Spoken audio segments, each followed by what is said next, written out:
Some mornings start like a small cut.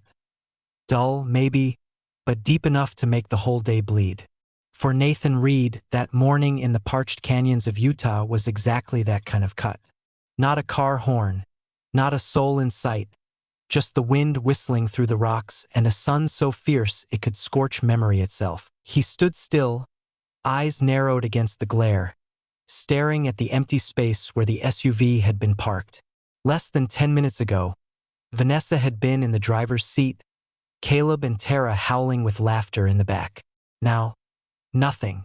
The dust hadn't even settled. Nathan raised a hand to shield his eyes, taking a few steps as if he couldn't believe what he was seeing. The ground beneath his feet was cracked, caked in red dust. The arid smell of the desert mixed with the faint tang of old gasoline. He spun around, calling their names out loud. Vanessa? Tara? Caleb? Hey, this isn't funny. Only the wind answered, hissing through the low scrub brush by the roadside.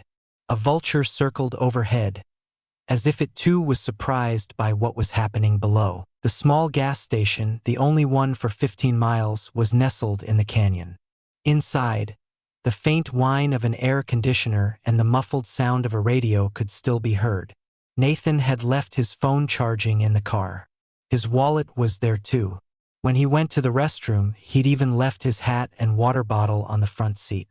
Everything, both material possessions and his sense of security, had vanished with the dust kicked up by the departing vehicle. The brilliant blue sky, cloudless, seemed to mock him. In his ears was the dry buzz of cicadas, the metallic clang of the open sign swaying in the wind, and the heavy beat of his own sinking heart. Minutes passed, then 20, then an hour. At first, Nathan managed a strained smile. Just a prank, he thought. They'd pulled stupider stunts. That time Caleb put a stuffed bear in Nathan's bed and screamed it was a wild animal. The time Tara deliberately gave wrong directions, getting him lost for nearly an hour. And Vanessa, she always just laughed, saying, "They're just testing you." But this was different, quieter, more calculated, and cold. He paced around the gas station 3 or 4 times, sometimes standing, looking hopefully down the highway, sometimes slumping onto a rock, head bowed. Sweat poured down his back, soaking his shirt. His hands clenched, released, then clenched again. Thirst began to rise, but the vending machine was broken. The station attendant, a fat, indifferent old man, just shrugged when Nathan asked to borrow the phone. "No signal," he replied, turning away without a second glance. Smoldering frustration began to curdle into confusion. Not because he didn't know what to do, but because of the humiliating feeling of being tricked, made into a fool. He remembered Tara's look as she poured coffee that morning, that half smirk, half sneer. Remembered Vanessa whispering something to Caleb behind his back, then all three bursting into laughter like it was perfectly normal. They hadn't just left. They'd planned to leave, neatly, like an erasure. By noon, the air was so hot the asphalt seemed to shimmer. Nathan's shoes, the only things connecting him to the city, were now coated in red dust. He walked slowly, carefully, as if just walking far enough could leave the feeling of betrayal behind. But it clung like sweat. Then a sound broke the silence, the first noise in hours that wasn't from nature. The low, heavy growl of a diesel engine. A large truck slowly approached, its tires crunching over the gravel. The driver, sunburnt skin, patchy gray beard, wearing a greasy baseball cap, stuck his head out the window, eyes narrowed. "You all right there?" he asked, his voice rough like sandpaper. Nathan looked at him, hesitated slightly, then nodded slowly. But when he opened his mouth, his voice was strangely parched. They left me." The old man didn't look surprised. Maybe he'd seen this before. Maybe he was too familiar with lost faces on the side of the road. "Get in." Headed towards Grand Junction. Nathan didn't ask anything else. He climbed into the cab, slumped onto the passenger seat. The door shut behind him like closing the cover on an old chapter. The truck rolled away, leaving the dusty roadside stop behind, where the sun continued its relentless burn, oblivious to the man who had just been thrown out of his old life. No one turned back. No message left behind. Not a flicker of regret, just him, his faded t-shirt, dusty torn shoes, and an empty gaze fixed on the horizon ahead. And just like that, Nathan Reed, 42 years old, once a man of quiet dinners and unnamed compromises, had been erased from the map of the three people who used to laugh with him. But in that very emptiness, another life was quietly beginning to unfold. The truck rolled slowly away from the gas station, leaving a cloud of red dust rising like hazy smoke. Inside the cab, the air was thick with the smell of hot plastic and old cigarettes. Nathan sat still, hands resting on his knees, eyes fixed on the view through the right window. The scenery drifted by, barren cliffs, scattered low bushes, mile markers silently pointing the way for people who didn't know where they were going. The driver didn't ask any more questions. He just turned the radio on low. A deep male voice read the weather forecast between country guitar riffs, then faded back into silence. Some men grow old on the road and learn to respect another person's quiet. He was one of them. His name was Hank. A small wooden plaque hanging behind the seat had a single scrawled word, Hank's RIG. Keep your boots clean. Nathan glanced at it a few times like a quiet reminder that he was in someone else's space. Someone who probably knew what it meant to leave and what it meant to be left behind. The sun was high when Hank gestured ahead. This stretch leads to Grand Junction. Not big, but there's a place to stay, a couple decent diners, and if you need it, there's a shelter on Main Street. Nathan nodded, his lips so dry it was hard to speak. His voice was hoarse, as if scraped raw inside. Thanks. Hank just shrugged. Got left once myself, he said, as if talking about an old scar. Not in the desert, though. Airport. Right before a flight to my son's wedding. My ex-wife then, she didn't want me to go. Said it wasn't necessary. Then hung up. Everybody's got their way of saying, I don't want you anymore. Their way. Sounds a bit crueler than most. Nathan didn't answer, but his gaze softened. For the first time all morning, he didn't feel completely alone. Any reason why? Hank asked, turning his head this time, waiting. Nathan bit his lip. Something hard in his pocket pressed against his thigh with each vibration of the truck. He reached in and pulled it out, a small, crumpled piece of paper, barely larger than his palm. It was the only thing Vanessa had left. Maybe she'd slipped it into his pocket before leaving, like one final little game. Her handwriting neat and sharp, like always. Just 3 lines. You'll be fine. Don't make a big deal out of it. I need space. Don't call. No question marks, no greeting, not a single word of apology. Just 3 lines. Blunt like a blade sliding across trust that had already run dry. Nathan stared at the note, then slowly folded it and put it in his breast pocket. No reason at all, he said, eyes still fixed on the horizon. Just, they wanted one last laugh out of me. Hank nodded, but didn't say, I understand. Maybe he really did, but he let it be. Silence stretched for a few more miles, until Nathan suddenly sighed. 5 years, he said, not looking over. I was with her for 5 years. Never cheated, never left, never dared say no. I thought if I was good enough, patient enough, she'd stop making me the 5th wheel in a group of 4. But I was wrong. Hank said nothing, just pressed the accelerator slightly. The truck climbed a small rise, then coasted down the gentle slope like a long-held breath being released. And Tara, Nathan continued, she once told a mutual friend I was too nice to be a man. Caleb, he used to be my best friend. Since college. But then, one day, he started calling Vanessa V. And I became the guy in the middle, like something being fought over.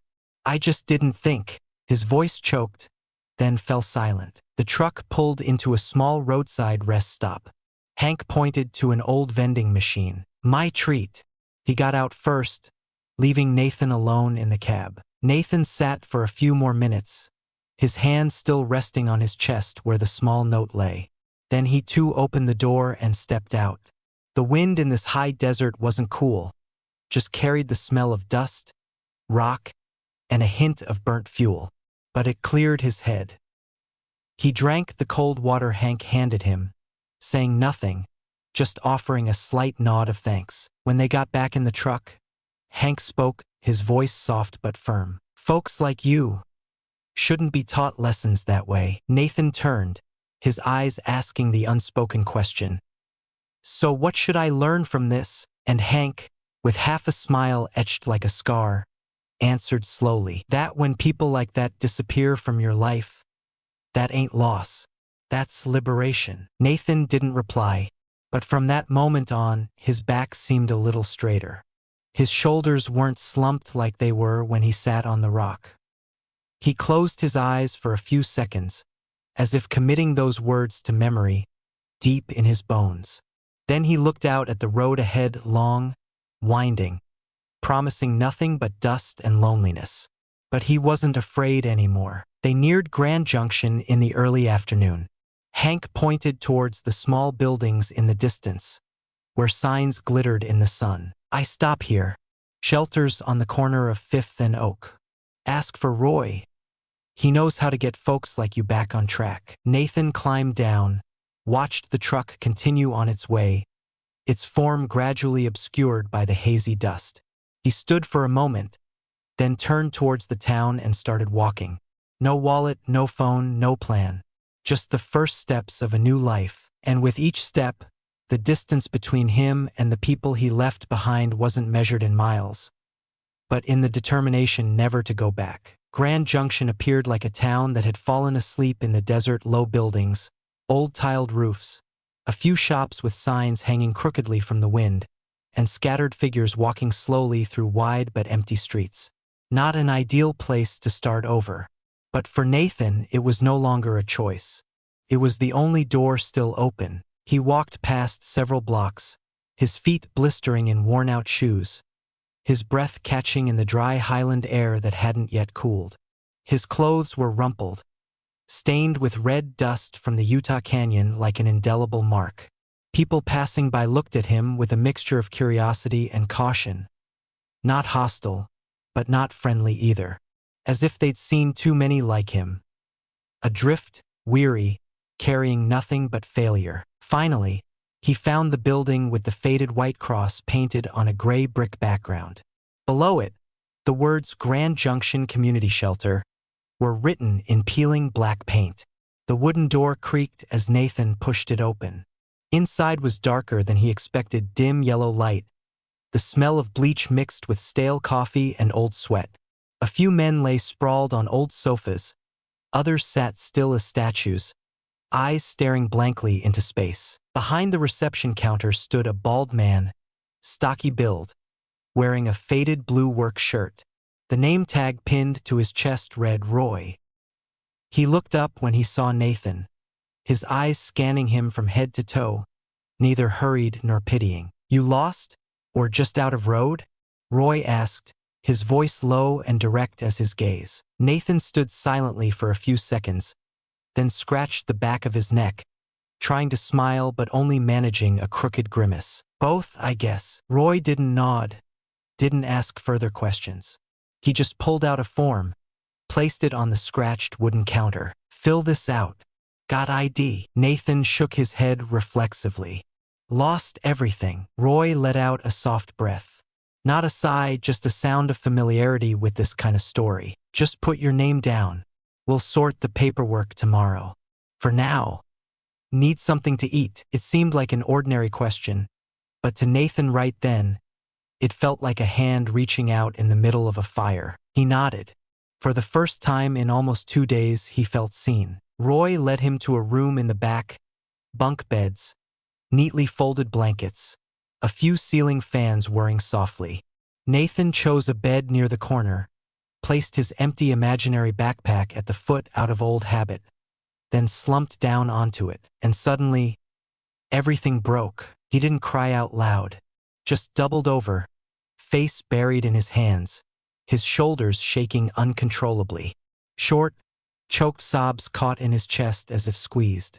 He had tried to be strong for days, tried to be calm, when abandoned, tried not to cry in the truck cab, not to tremble when strangers looked at him like a vagrant. But now, on this old metal bunk, amidst the whirring fans and dim yellow light, he stopped trying. The tears weren't for a broken relationship, not just for Vanessa, but for himself, the man who had believed that being kind enough, patient enough, loving enough would mean he'd be kept. But he was wrong. He remembered the times he stayed silent when humiliated in front of her friends. Remembered the feeling of walking into a room and hearing the laughter fade as he appeared. Remembered Tara's eyes, as if assessing whether he still had any value. And remembered Vanessa's words the night before this trip. You need to learn not to overreact to everything. Overreact? Had he overreacted by saying he felt disrespected? Had he overreacted by hoping for respect? Had he overreacted by believing in a love where the other person always treated him as superfluous? Humiliation seeped into every cell, like acid spreading through his veins. Finally, he lay down, pulling the rough blanket up to his chin. The smell of old fabric and cheap soap enveloped him, like a cold embrace that, strangely enough, made him feel safe. The next morning, Roy woke him with a gentle tap on the bed frame. Need your papers. ID, social security, anything. If you don't have them, we gotta start over. Takes about 3 to 4 weeks. Nathan sat up, eyes swollen, throat dry as sandpaper. Then what?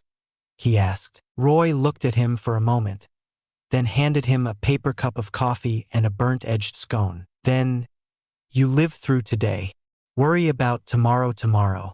Everything always starts with surviving today. Nathan took the coffee, thanked him quietly. After breakfast, Roy led him to a small room next to the kitchen.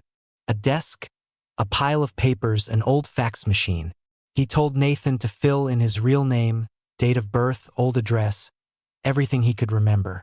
Then said, "We'll help you get your ID back, but you gotta want yourself back first." A simple sentence, but it sank in. Nathan sat for a while after Roy left, looking out the small window smudged with white paint specks. Outside, the sun beat down on the metal roof across the way, glaringly bright. But somehow, for the first time since being left behind, the sun didn't feel like an enemy anymore. The sun was still harsh, but inside him, a crack had shifted direction. No one was saving him, but he could still walk, and that was a start. There's a strange thing about manual labor. It quiets the mind. Nathan discovered this during his first days at a small diner called Jackie's. Every morning, before the sun even cleared the old rooftops in Grand Junction, he was already in the back, hands submerged in soapy water and the greasy residue of yesterday's dishes. The kitchen at Jackie's diner wasn't large, but it was big enough to make you feel small. The smell of old grease clung to the walls, the exhaust fan roared like a jet engine, and the floor was perpetually damp, as if from a constant drizzle of fat. But within that chaos, Nathan found a rhythm. Wash, rinse, stack. Wash, rinse, stack. His hands grew wrinkled from the hot water, but his mind felt clean. Jacqueline, the owner, was a woman in her 60s, short gray hair, tattooed arms, and usually a cigarette dangling unlit from her lips. She didn't smile, didn't ask questions, just tossed him an apron and said, "Steal one fork, and I'll kick you out of here myself." That was it. No interview. No. Tell me about your strengths. No need to know his past. Just, could he do the work? And Nathan did. Hard. He arrived early, left late. Wiped down every baking sheet, scraped grease from under the stove, took out the trash without being asked. Tasks no one else noticed, he treated as his mission. Because it was the first time in weeks he felt useful. Had a place to belong. A place where people didn't pity him, nor scorn him. Just doing a good job was enough. One quiet afternoon during those days, when the diner was empty, Nathan was wiping the counter when a phone rang. It was the phone Roy had lent him, a simple, black and white screen model, only capable of calls and texts. On the screen, an unsaved name appeared, Vanessa. He stared at it for a few seconds. His heart skipped a beat. His finger trembled slightly, not from fear, but from that old, familiar feeling knocking. Pity for himself. The phone kept ringing. In his ears now wasn't the hum of the kitchen, nor the chop of knives from the prep station, but Vanessa's broken laughter from some night by a campfire. Her words, "Nathan won't dare react. Don't worry." Caleb's averted gaze when he bowed his head and took it. The ringing stopped. The screen went dark. A pause. He was about to put it away, but then it rang again. This time, an unknown number. Nathan pressed the answer button without speaking. A voice came through after a sharp inhale. It was Tara. "Nathan? It's Tara. Listen, we were just kidding around." Vanessa's worried. "Where are you? No one's heard anything. It's like you disappeared." Nathan didn't answer. Tara's voice softened, but kept that old tone, the kind used by someone unaccustomed to being ignored. "Call back, okay? Don't make a big deal out of this. Don't make a big deal out of this." There it was again. He ended the call, placed the phone down by the sink, and stared blankly ahead. Not anger, not pain, but the feeling of having reached the limit. Time to end the game he hadn't signed up for. That evening, after washing the last stack of dishes, Nathan went out back. It was colder than usual. The air carried the smell of earth and dampness from the small river nearby. He sat down on the steps, apron slung beside him, holding the phone, now turned off. He had a small burn on his hand from accidentally touching a hot pan. It stung, but it was far more bearable than the wounds no one could see. Roy stopped by later that week, brought some papers, forms for a replacement ID card, a confirmation letter from the shelter. Things that seemed simple, but for someone who had been erased, they were a way to reclaim his name. "You're doing good work," Roy said, clapping Nathan lightly on the shoulder. He just nodded, didn't need to say much. But when Roy left, Nathan held on to that feeling. The feeling of being acknowledged. Not because someone loved him, not because someone pitied him, but because his own hands had earned it. That night, lying on the metal bunk at the shelter, hand resting on his chest, he felt something slowly releasing. He no longer waited for a text message, no longer looked back at the past, no longer calculated whether Vanessa regretted it, because for the first time in a long time, he felt okay being just himself, alone, but not useless, alone, but no longer manipulated, alone, but living authentically day by day through the value his own hands created. The phone started ringing late one afternoon, as the sun slanted through the dusty glass behind the kitchen at Jackie's Diner. Nathan was scrubbing a baking sheet with a worn sponge, the scent of orange dish soap rising faintly in the steamy air. The ringing came from the old phone sitting on the metal shelf next to the spice jars, the one Roy had lent him. So basic it didn't even have a touchscreen. The first ring, Nathan ignored it. The second ring, his hand paused slightly. The sponge stopped moving. He tilted his head, saw only an unsaved number calling. But he knew. His heart knew. The third ring, then the fourth. Then silence. He let out a long breath, like he'd been holding it without realizing. Then went back to work. But less than a minute later, it rang again. This time it didn't stop after 4 rings. The small screen flickered insistently in the dim kitchen, like a familiar eye waiting for him to look directly at it. Nathan reached over, wiped his thumb on his apron, and pressed the button. Not to answer, just to look, just as he suspected. Vanessa. The first text arrived around 8 p.m., after the dinner rush. As the diner emptied out, Nathan sat at the counter polishing silverware holders. The phone buzzed once, then twice. A message lit up. "Mike, I'm sorry. I didn't know things would go this far. I called, you didn't pick up. Please, just let me know you're okay." Wrong name. Wrong person. Wrong reason. Nathan put the phone down, didn't reply. The next morning, it was Tara.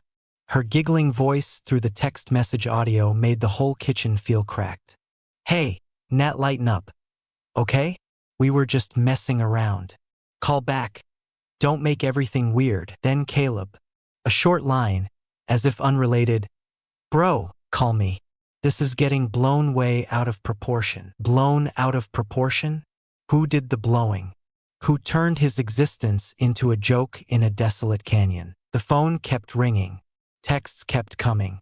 Nathan didn't answer, but he read them.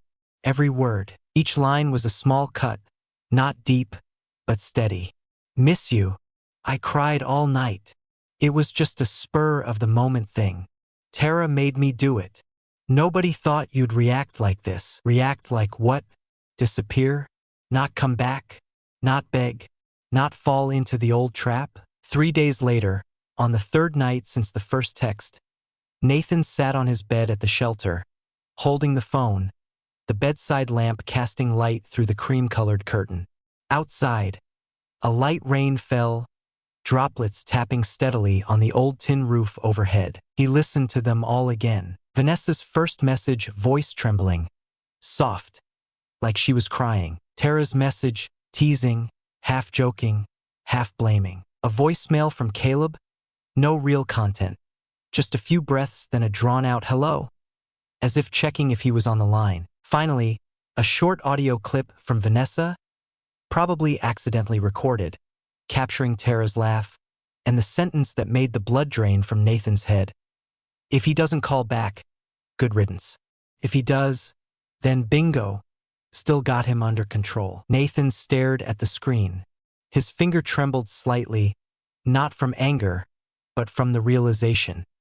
He didn't feel pain anymore, just tired. He scrolled through the call list, selected Vanessa's name, held it down. A prompt appeared. Block this sender? One tap. No fanfare. No anger. Just finality. He repeated it with Tara, with Caleb, with all the unknown numbers that had called in the past 3 days. The block list grew longer. The screen stopped vibrating. The last sound was his own soft exhale, as if he'd just cut a rope that had been tightening around his neck for 5 years. The next morning, Roy walked by, saw Nathan wiping down the kitchen counter, hands steady, gaze calm. Sleep okay? He asked. Nathan nodded. Good. Roy said nothing more, but his eyes lingered for a second, longer than usual. Maybe he knew. Maybe he'd done the same thing once. That night, for the first time in many nights, Nathan slept straight through. No waking with a jolt. No dreams of Vanessa. No finding himself alone in the parched desert. The morning after that, he woke up, brushed his teeth, put on his faded work shirt, and walked into the kitchen just like any other day. No new messages, no missed calls, and for the first time he realized silence could be a form of peace. Nathan first noticed her on a dreary Tuesday morning, when the sunlight was blocked by thick gray clouds and the diner's tile floor gleamed dimly. She sat at the table by the window, next to the heater, a spot usually reserved for regulars or those who didn't want to be bothered. In front of her was a stack of thick books, covered in colorful sticky notes, and a cup of black coffee steaming slightly. She was bent low, her brown hair tied neatly back, eyes fixed on her notebook. Her pen moved so fast it seemed to be chasing the thoughts pouring out. Every few minutes, she'd lift a hand to push hair from her forehead, sigh, then continue.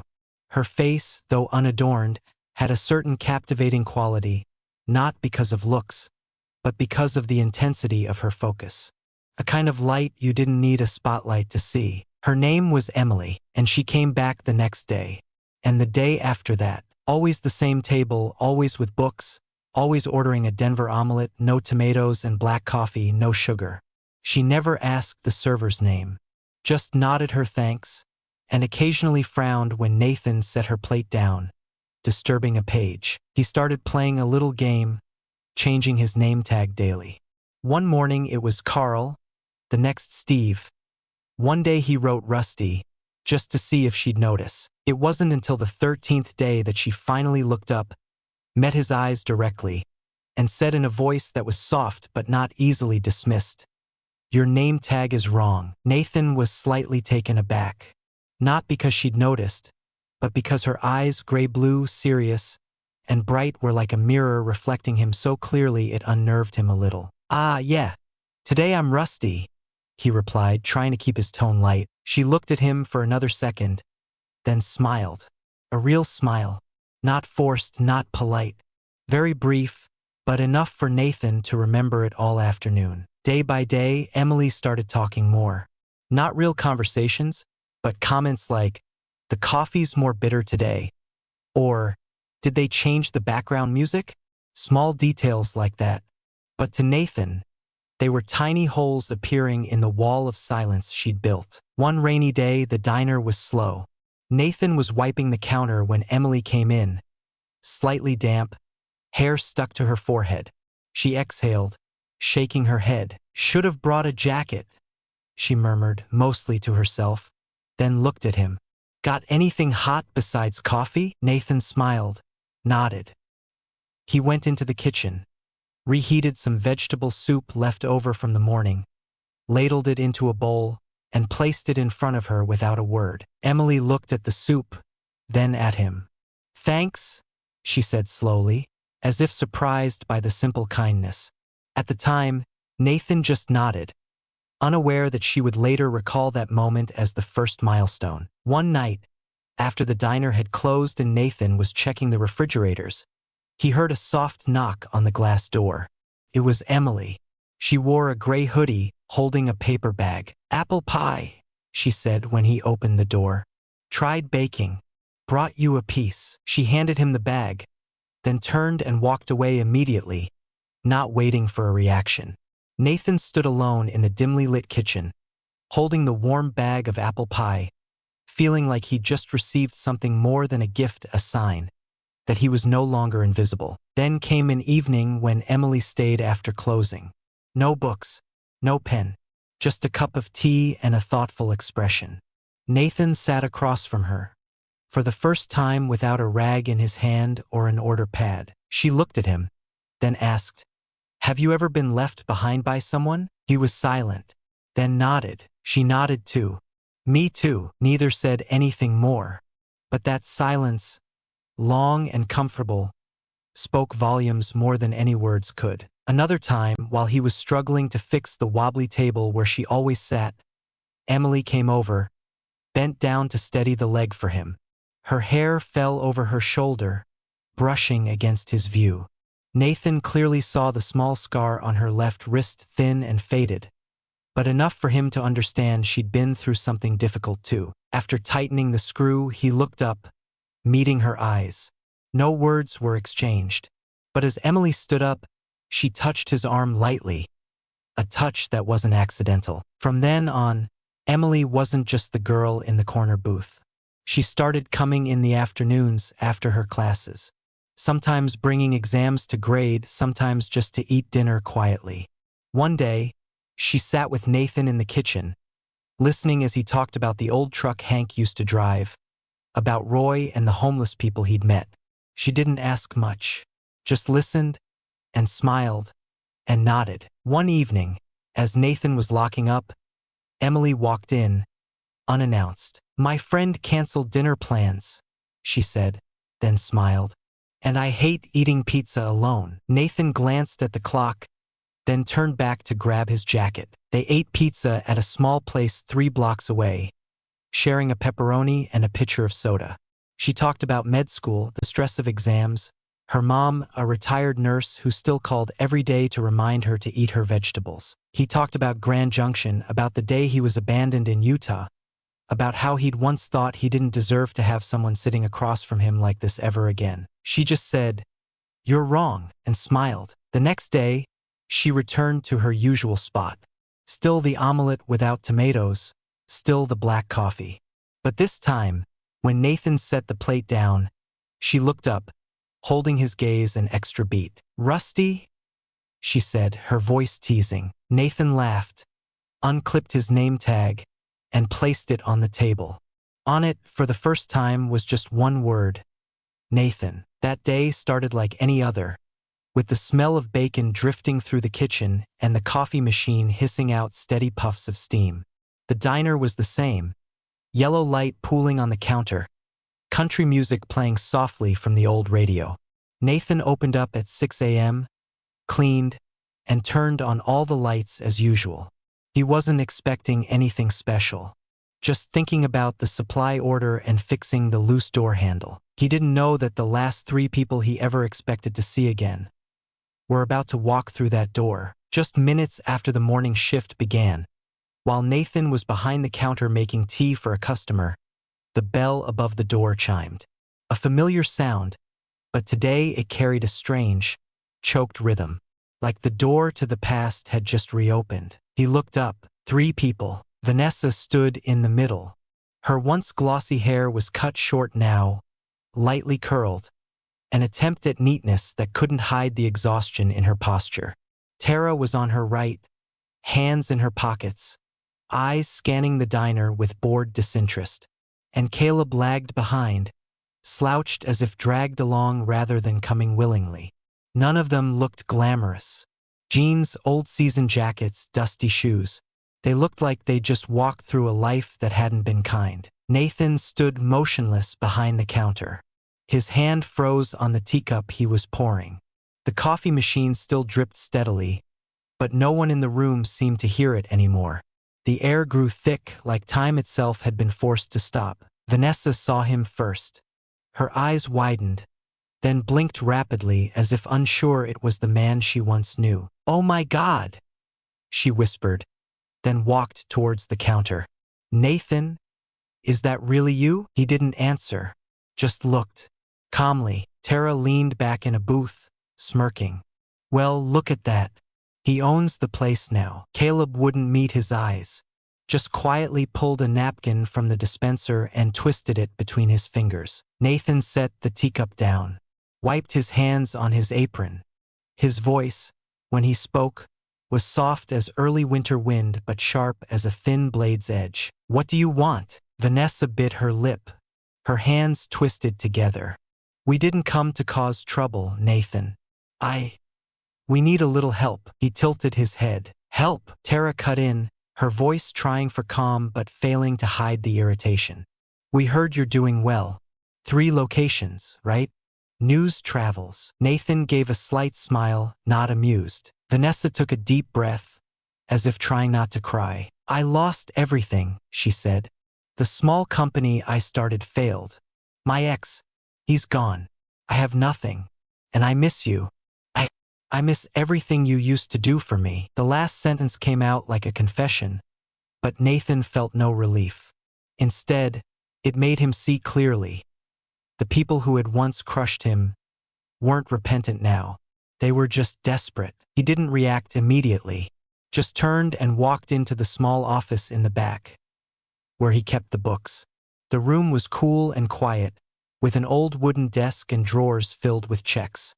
Nathan sat down, took one out, and wrote slowly, deliberately. $73.50. The exact amount he would have paid for a Greyhound ticket from Grand Junction back to the city the day he was abandoned.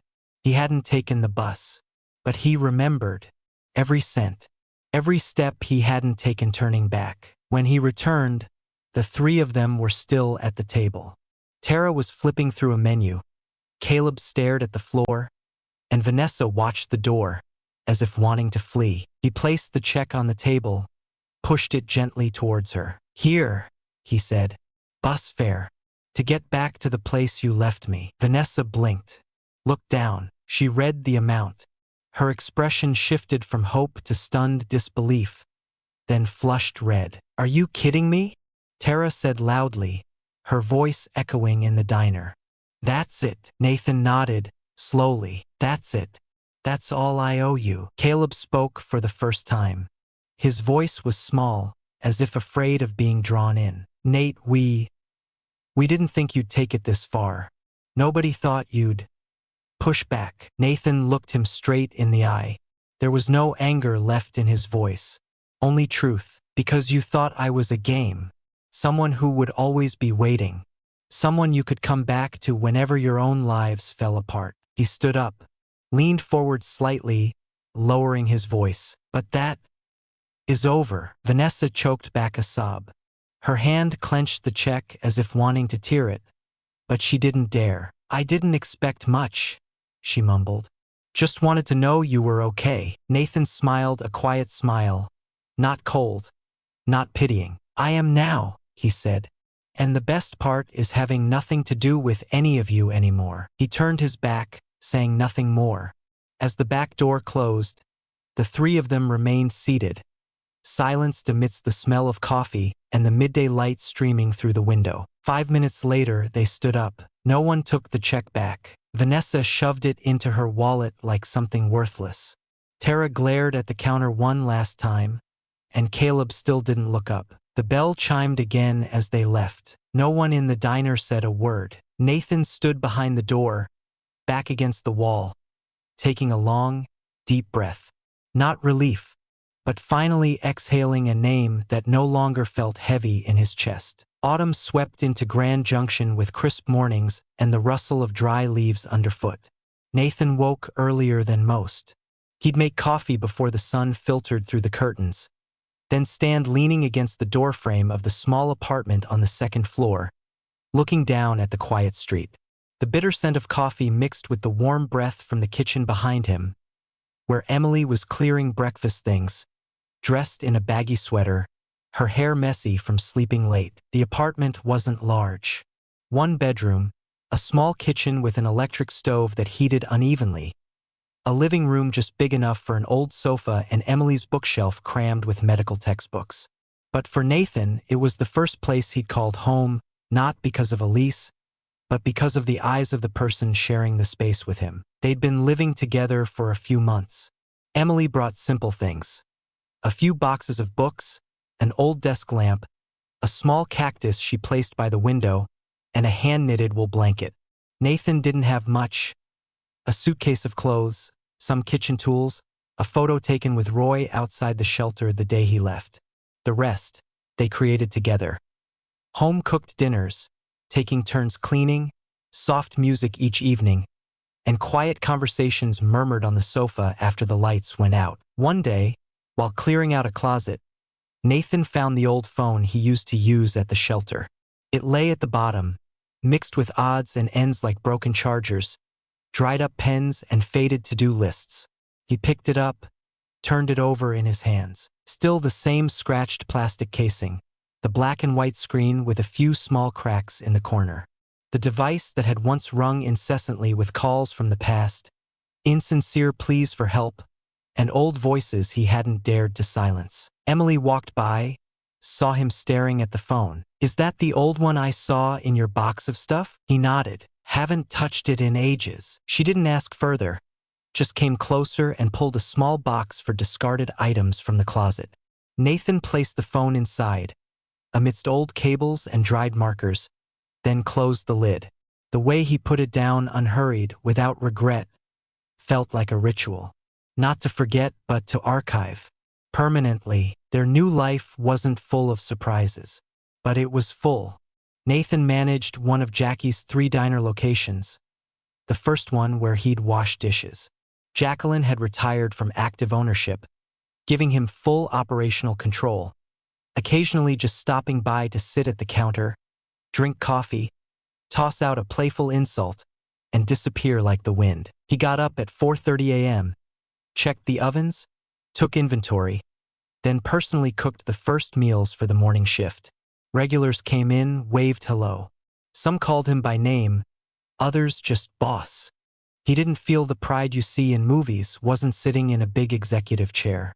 But he belonged here, and that was something he once thought he'd never have again. Emily studied hard, busy with the hospital and internships. On the rare evenings they were both home, they'd cook together, something simple like pasta or scrambled eggs, then eat sitting on the floor, watching reruns of old movies. Some days she'd fail an exam, come home, throw her backpack on the couch, eyes red. Nathan wouldn't say anything, just hand her a mug of cocoa and pull her close against his shoulder. Other days Nathan was exhausted from a busy shift, a baker quitting midday, a messed-up delivery order. Emily would just place a hand on his back during dinner, not asking, not saying anything, just touching, letting him know, You don't have to be strong in front of the person who chose to stay. They didn't talk much about the past. But sometimes, it still slipped in like wind through barely closed doors. One morning, as they were making breakfast, Nathan asked abruptly, "Do you think, if I had called back that day, things would be different?" Emily paused pouring coffee, looked at him for a moment, then set the pot down. "Different, maybe. Better? I'm not sure." He nodded, smiled slightly. "What about you? Any regrets?" She walked closer, placed her hand on his chest right where the ache used to be whenever he thought of the past. "No," she said, "because if I hadn't hurt, I wouldn't know what healing felt like." They held each other in the kitchen brightened by the early sun. The sound of cars outside, the gentle ding of the toaster oven, it all faded into the warm silence, where two people no longer spoke of what was lost, but only thought of what they had. Later that day, Nathan stood by the window, coffee cup in hand, looking down at the street. Below, a man walked his dog. A young woman jogged past. Everything slow, peaceful. He wondered, did Vanessa still remember him? Did Tara still tell the old story to friends like it was a joke? Then he chuckled, shaking his head slightly. It didn't matter, because finally he had survived the life they tried to push him out of. No old name defined him. No old scars could dictate his worth. Just Nathan, the man standing in his own kitchen, next to the woman who chose to stay, sleeves rolled up, a towel tucked at his waist, ready for a new day, where life no longer began with fear, but with the love he rebuilt himself. That evening started with a cold wind sweeping in from the west, whistling through the gaps around the windows of Nathan and Emily's small apartment. In the kitchen, soup bubbled gently on the electric stove, the smell of celery and black pepper mingling with the rising steam. Emily sat on the sofa, a thick textbook open before her, the soft yellow light of the desk lamp illuminating her cheekbones, making everything feel warmer and more peaceful than the blanket wrapped around her shoulders. Nathan stood in the kitchen, stirring the soup gently with a wooden spoon, his thoughts drifting with the rhythm of the simmering liquid. He wasn't thinking about anything particular. Just an ordinary day, long but decent. He'd covered a shift for a sick employee, cleaned the kitchen after a surprisingly large order, and bought fresh flowers for the diner. Small things, but enough to make the day feel meaningful. The phone lying on the kitchen counter made a small ting, a notification from the only social media app he still kept, LinkedIn. He didn't use it much. His profile was simple: diner owner, 3 locations, believer in strong coffee and decent people. The profile picture was a slightly blurry shot Emily had taken behind the counter.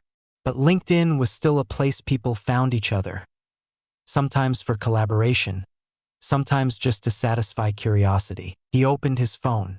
The notification read, "Someone viewed your profile 27 times in one day." Nathan froze. That number wasn't accidental.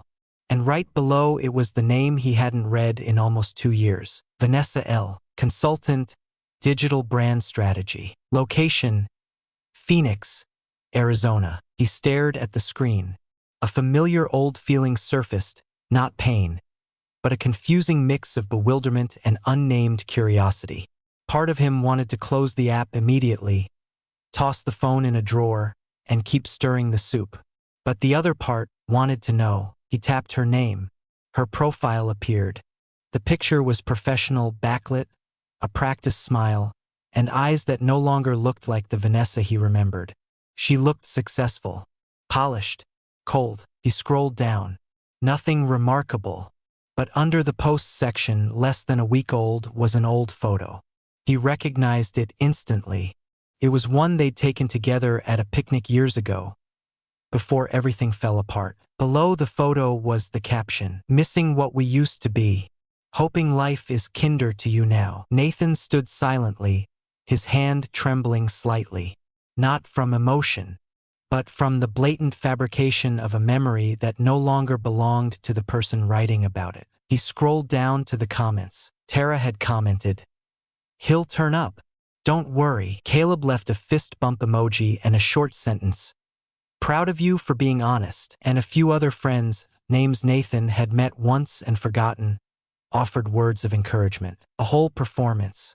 A rewritten script. He wanted to laugh, but couldn't, because somewhere in his chest, something still twinged, not because Vanessa was lying, but because the past had been real. And now it was being distorted like a cracked mirror. Emily came into the kitchen carrying 2 bowls. She set them on the small dining table, noticed Nathan's expression, and paused. "Something wrong?" she asked, her voice soft like wind brushing his shoulder. Nathan hesitated, then handed her the phone. Emily read in silence. Her eyes scanned each line, unblinking. When she finished, she placed the phone on the table and looked up, her gaze still gentle but firm. "Are you going to respond?" Nathan shook his head. "Then let's eat. Soup's getting cold." They ate in silence for a few minutes. Emily poured more water. Nathan broke off more bread. Things returned to the familiar normality of 2 people who had lived together long enough to understand without words. But before getting up, Emily turned and touched Nathan's hand. "Whatever she posts, you don't have to prove anything to anyone. Those who need to know the truth are sitting right here." Nathan looked at her. Those eyes not teaching him forgiveness, not forcing him to forget, just reminding him that his value wasn't in the story others told, but in how he chose to live today. That night, before bed, he deleted the LinkedIn app. Not to run from the past, but because it no longer deserved space in his present. He lay down beside Emily. Outside the window, the wind still rustled through the trees, dry leaves tapping against the glass like a distant rhythm section. Emily turned over, draped an arm across him, her head resting lightly on his chest like a breath. And in the quiet room, Nathan closed his eyes, a weight lifting from his chest. The past could find him in many ways, but now it no longer held power, not because he was hiding, but because he had moved past it. Nathan sat on the front porch steps on a Sunday afternoon. The November air was crisp but not biting, enough for him to wear a thin sweater, hands wrapped around a warm mug of tea. In the front yard, 2 small children were fighting over the largest golden leaf that had just fallen from the maple tree by the gate. A small dog, adopted from the rescue shelter last month, raced around them, barking excitedly as if cheering them on. From the kitchen, Emily's laughter drifted out. She was on the phone with her mother, her voice a familiar blend of gentle and firm.